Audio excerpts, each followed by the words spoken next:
Welcome to this week's edition of The Scramble. I'm your host, Austin Denny. We are here today with a few old faces and a new one. First, we have back Adrienne Lefebvre. She can't swim, but she can float with the best of them. Robert Roussel III, who is deathly afraid of the moon. And joining us for the first time this semester, Reed Geary. And he's a great guest that will be found, I guess, coveted on this show. I'm happy to be here. Thank you. And last but not least, Zach Swartz back again. Zach, how are you doing today? I'm okay. Reed, you are the newest member. Why don't you tell us a little bit about yourself? I'm a senior here at UNLV, broadcast journalism major, and a rising star in the competitive Madden video game series. There we go. Great. Let's get things started here on topic number one. Last week, Barack Obama was the special guest on Late Night with Jimmy Kimmel. Some believe appearances on late night talk shows diminish the office of the presidency. Question number one posed to you, Robert. What are your thoughts, and do you think appearances will help or hurt his campaign? I mean, depends on what he says during these appearances. I mean, those are the kind of things that can either help or hurt him. I mean, it has that appearance of what necessarily you're doing, why are you here on the shows, but then again, we filmed Bush just going on vacations and, hitting golf balls. We've had shots of Clinton doing, playing the saxophone. I mean, these are just certain things that just presidents do to show them that they're maybe somewhat normal people or something like that with us. As far as Obama's concerned, I mean, he's the first social media president. He really took social media and used it to his advantage. And being on Jimmy Kimmel is something that, once again, he's using that social avenue to his advantage. Now, once again, I didn't see what he said on particular shows, so if he said something that was, if he said something that was controversial or whatnot, that could hurt him. But as far as him being on the program, I mean, presidents have been doing this going back to the 60s. I mean, I don't think it's really that big of a deal. Reed, let's get you right into this. How do you think it's going to help or hurt Obama? I think it helps him because he was there to talk about holding off on increasing the student loan interest rates. They're going to jump up to about close to 6.5%. So I think it was a smart political move. He knew what the audience demographics were, and his message was on point. We need to stop the rate increases and make it more manageable for young people to achieve a degree in higher education. Zach, do you agree with President Obama going on? Initially, I was against it because I'm like, oh, the president should be doing other things, not going on shows. But the more I think about it, the more I'm for the decision. I think we're the United States, and our media is really important to us, and him going out there and showing that he is a part of the media is really important. And like Robert said, with all the other presidents, it's happened before. It's just, we live in the Twitter era. I don't like Facebook, so Twitter era. And everything just gets publicized more than it should, and I think that's what this is. Adrienne, you agree? I really think that it's a blatant appeal to the younger generation, agreeing with what all the gentlemen have said so far. I agree with that he knows exactly what he's doing. I think it's a very calculated move, and his moving duet with Jimmy Fallon was definitely going to put him right up there in the cool factor for a lot of people. But I don't necessarily think that it does anything for dealing with the real issues. I think it's definitely just a campaign stunt. Perfect. Well, thank you guys. Starting off topic number one, great. We move on to topic number two. Andrea Yates, convicted 10 years ago of drowning her 5 children, is making headlines again. Her attorney is arguing that she should be permitted to attend church services outside of prison walls. Zach, do you believe that a prisoner convicted of such heinous crimes should be allowed privileges such as that? No, I absolutely don't. I think when you lose your rights, you lose all of them. This isn't one of those where, oh, she's really spiritual and she went away for the insanity plea. I get that, but she still did it. And I understand the doctors are saying, oh, she's better than the way she was, all of that. But there's no reason why someone should be able to get out of a punishment for their religious purposes. I think, and I'll play the slippery slope angle on this. The second you start doing this, more people will start saying, oh, well, this for my religion and this for this religion. And I think it's something she doesn't need. She says she needs it, but it's not like they're banning religion in the prison. She still has opportunities in the prison. If that were the case, then yes, she should be able to find it elsewhere. But because of the situation, no, I absolutely believe she should have to deal with what she's done. Fair enough. Adrienne. I agree with you. She needs to go away. Drowning 5 kids, and yes, maybe she is insane. God bless her. And she has the freedom to practice her faith within herself. She was in or with the mental hospital, right, or wherever exactly, she's the loony bin being kept. No, I don't think. I agree with Zach that this is a slippery slope. I mean, we're gonna pity somebody who made a heinous mistake, and now she needs to be able to practice her. Nope.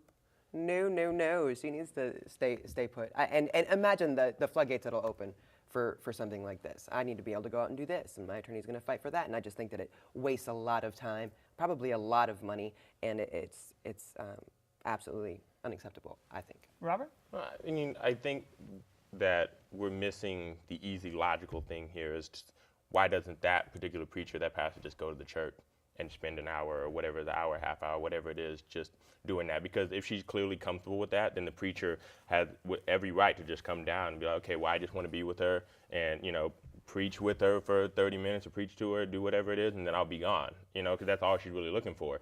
I mean, people are allowed to do things like that. It's not that we're preventing her from expressing her religious freedom. You killed 5 children.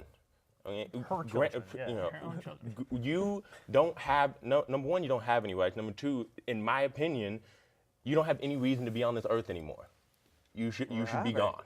So that we're even paying the $30,000, $40,000 a year to keep you in prison, you should count that as a blessing.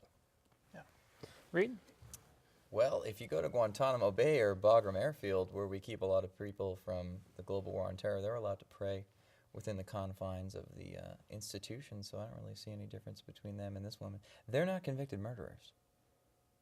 There you go. Robert, you were alluding to the fact that we could go about it a different way, not letting her out to do it. Is there any other ideas that you guys have as to where we can separate actually her leaving and going out and being able to attend church? No.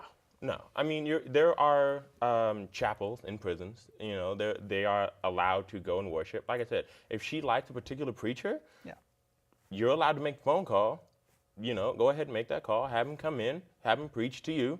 Once a week or however the prisons will allow you to. I mean, to me, that's just a huge blessing. Like I said, she killed 5 children. 5 children no longer were allowed to live their life and have their hopes and dreams fulfilled.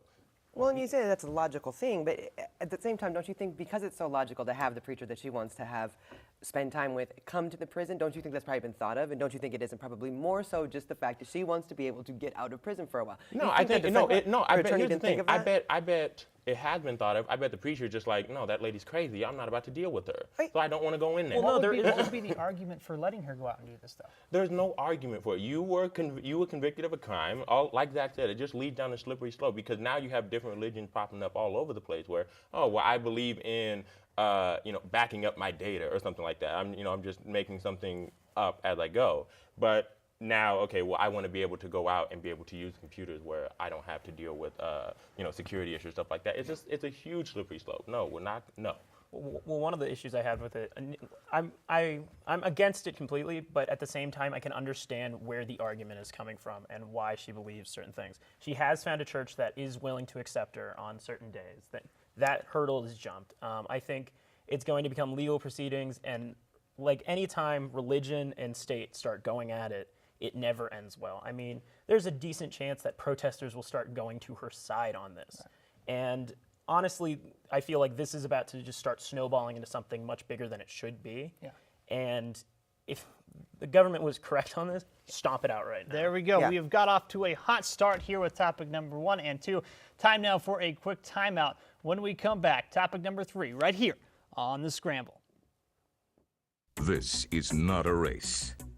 On the road to financial independence, the winners are the ones who stay the course. Learn more about securing your financial future and choose to save. It will pay off in the long run. This sector's clear, Captain. It seems that way. But they're here. We have an intruder. I thought you guys were cleaning out here. Oh, we are. We're, sweeping. Yeah, for space aliens. Yeah, for space aliens. Boom. Good luck with that. Imagine what a little time can do for your family. Alzheimer's disease, if left unchecked, will strike millions, including baby boomers, their children, and grandchildren in the coming years. As a scientist studying Alzheimer's disease for the American Health Assistance Foundation, I'm well aware that continued research is our only hope for finding a cure. Call 1-800-437-2423 or visit ahaf.org for free publications on Alzheimer's. Learn what you can do to help battle this deadly disease. Welcome back to the Scramble. Obesity has been on the rise for years, and much has been said about the health risks. Now a new study reports there are significant financial implications, as well as a study found out obesity adds $190 billion to overall healthcare costs. It appears that obesity in America is not a problem easily solved. Reed, topic number 3 to you. What sort of steps do you believe the United States needs to take in order to begin solving this epidemic? I think we should start with looking at how it happens. So we'll take a random person in America and they're born and there's a child. As they grow up, I am the institutions or the organizations that sell food, so Monsanto or things like that. So I feed them all this food that's really not good for them. It's very unhealthy.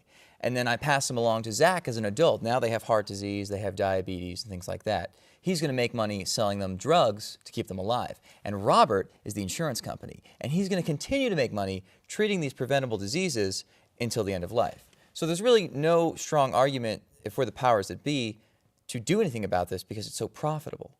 As far as what we can do to stop it, it's healthy dieting in school and positive nutritional role models for kids. But if your parents are working, 3 jobs and they're never home and all they can afford is things like McDonald's or TV dinners, it's going to be hard to break that cycle.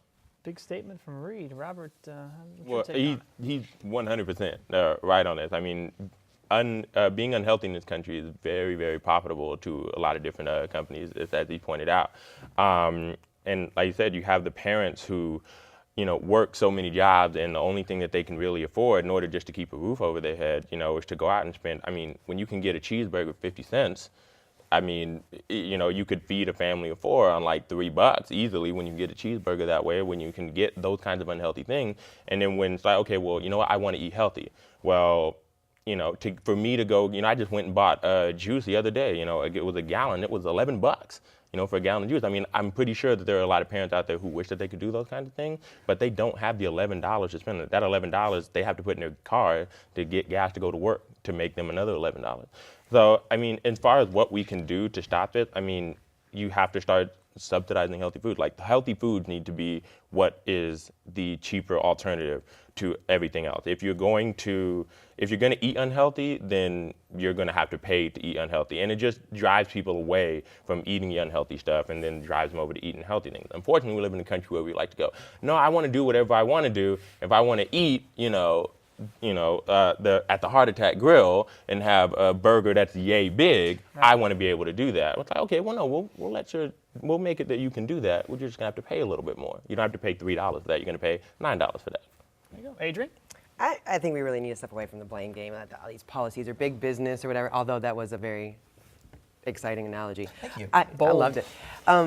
No, I think that it does boil down to, you touched on it a little bit, it does boil down to how, if you've got a kid, it's your responsibility not just to make sure that kid goes to school and whatever, but feed that kid healthy food. And I don't think that we can blame it so much on that it's so much more expensive. It's not really that much more expensive. I think all of us have probably grown up. I grew up with a dad that was unemployed sometimes, that with a one parent working family, and we made do with what we could do. And it wasn't fast food going out and doing all the time. I think that we need to step away from adding more policy on top of, they said in one of the articles that I was reading that we need to go out, people need to get out their calculators and find out what kind of policy they're going to put in place so that we can take care of this growing problem, $190 billion or however much it was. When has adding policy on top of and more regulations and dealing with whatever fixed anything? I see that it comes down to personal responsibility, and I don't know that adding a bunch of regulations certainly it'd be great if the insurance companies started regulating themselves or things started changing, but it's not gonna happen. If you don't want to have an obese child, then start feeding your children healthy food. Start eating healthy foods. About 45 seconds left, Zach. Go ahead and I think it's almost exactly the same thing that we dealt with cigarettes, where we go, oh, it's hurting. The second we found out secondhand smoke kills and does all of that, it became a much bigger deal. And what this study showed is that it is hurting other people. It is costing us more money. And it's the same thing with cigarettes. If you try to put in bans, people will go against it, and it's going to be a back and forth.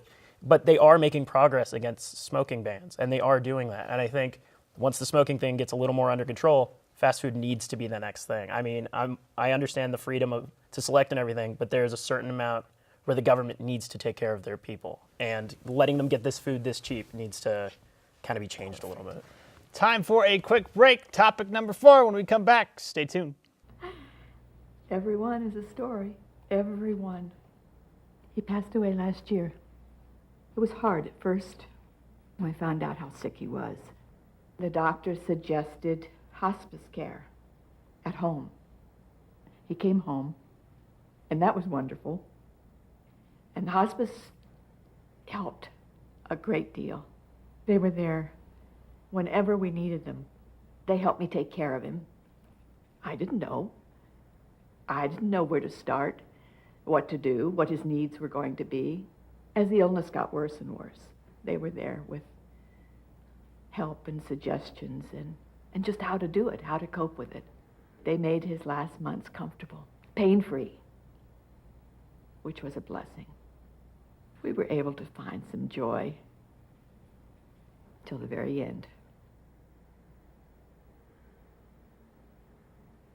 Fugitive has been on the run for 90 minutes. Average foot speed over uneven terrain, barring any injuries, is 4 miles per hour. What I need from each and every one of you is a full target search of every gas station, residence, warehouse, farmhouse, hen house, outhouse, and doghouse in that area.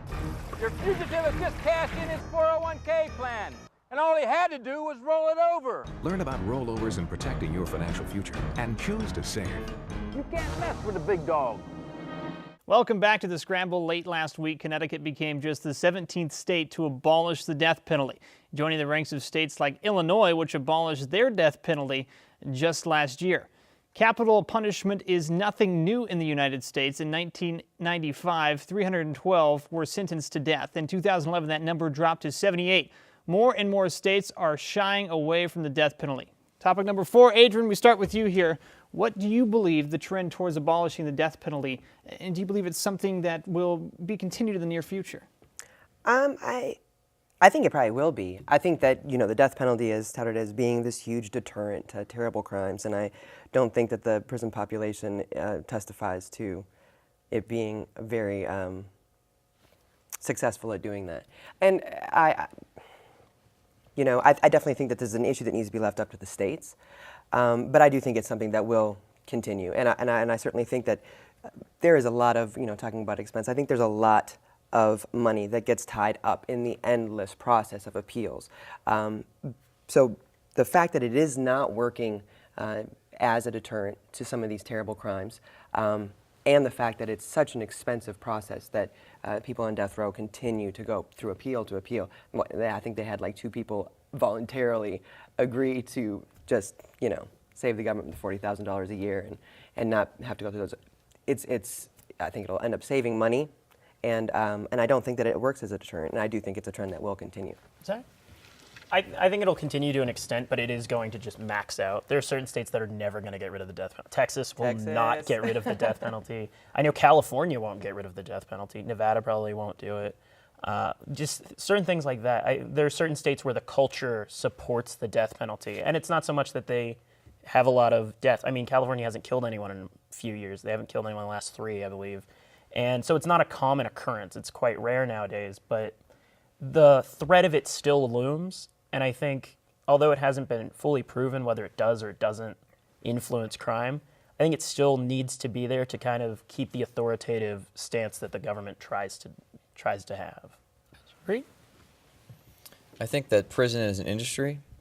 It has profit margins to maintain, and they have a lobby that influences what the language of the laws are. We have nonviolent felons. Most of them are African-American males who will never have the opportunity to vote once they get out, whether or not they are sentenced to the death penalty. I doubt it for those kind of crimes. But the way that we lock people up, we lock up the most people out of all Western industrialized nations.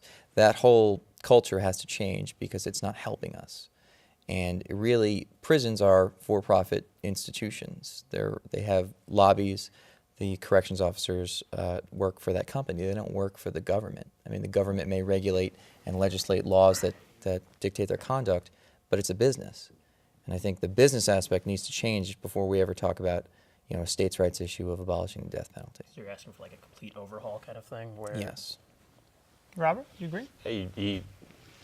I wish I could go before him because he pretty much steals all my thunder. That's exactly what I was going to say. I mean, the majority of the criminals that are locked up in these privatized prisons, because they are privatized prisons, are nonviolent drug offenders. People who have been arrested for, having an ounce of marijuana on them or so much crack cocaine on them. Don't even get me started on the difference between people getting in prison for crack and people getting in prison for powder cocaine. That's something completely different. But as far as where the death penalty is going to be going from here,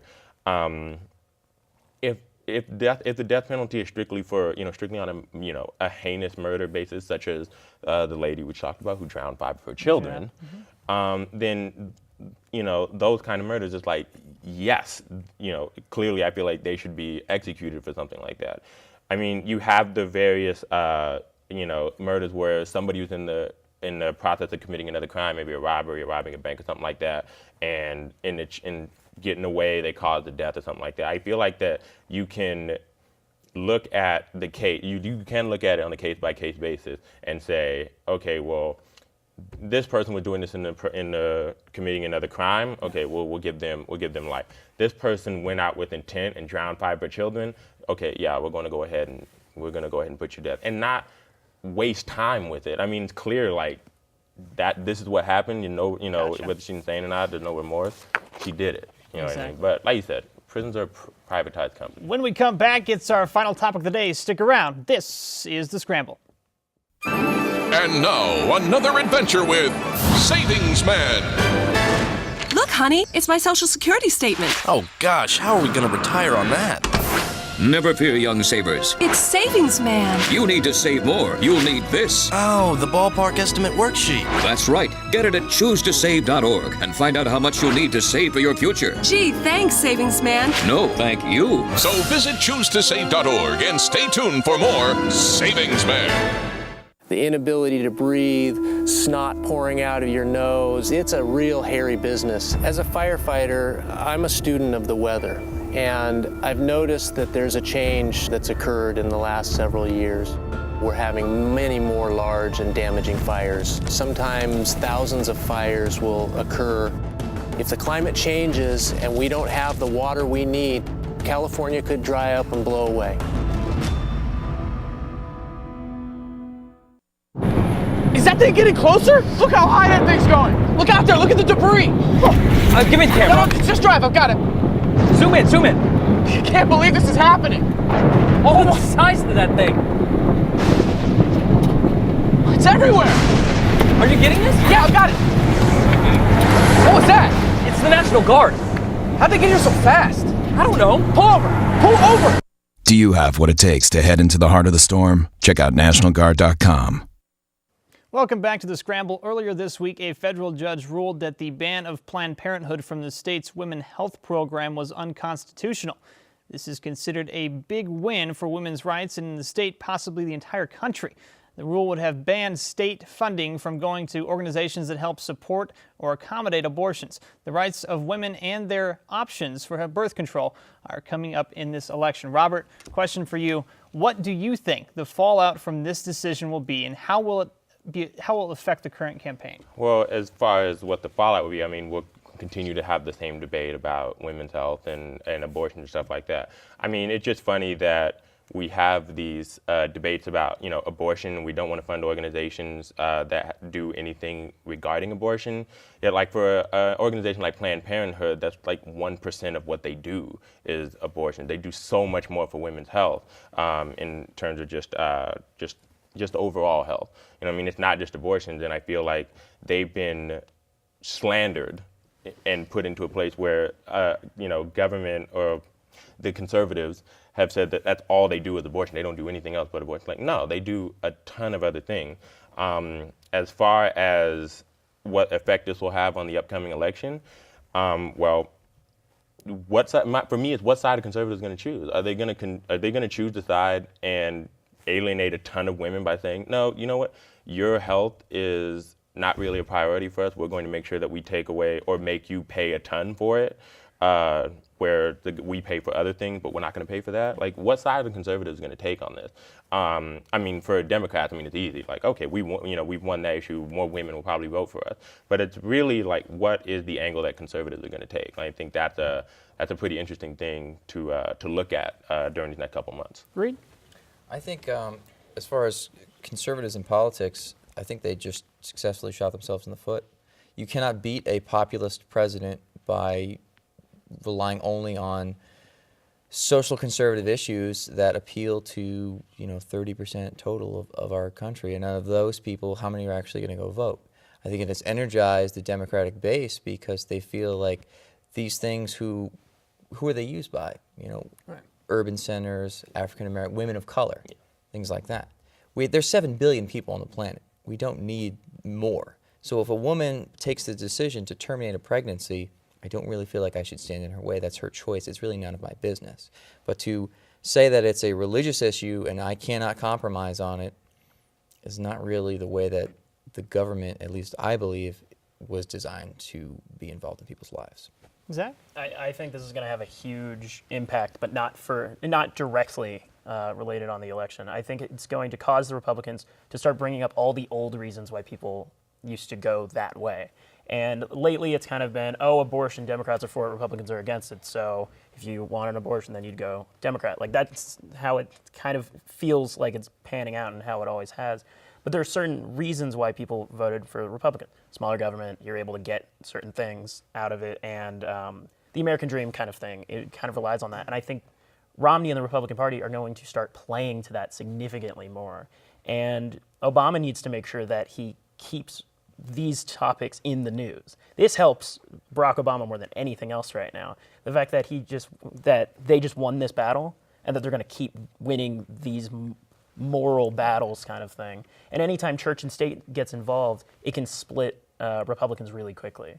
And I think the fact that the Democrats are kind of, it feels like they're kind of cruising in this election as of right now. I mean, there was the Obama on Fallon, but at the same time, it feels like the Republicans are just more shooting themselves in the foot than the Democrats are doing anything. And by staying neutral, the Democrats may just win this by default. Got to cut Adrian in here about 30 seconds to go, Adrian.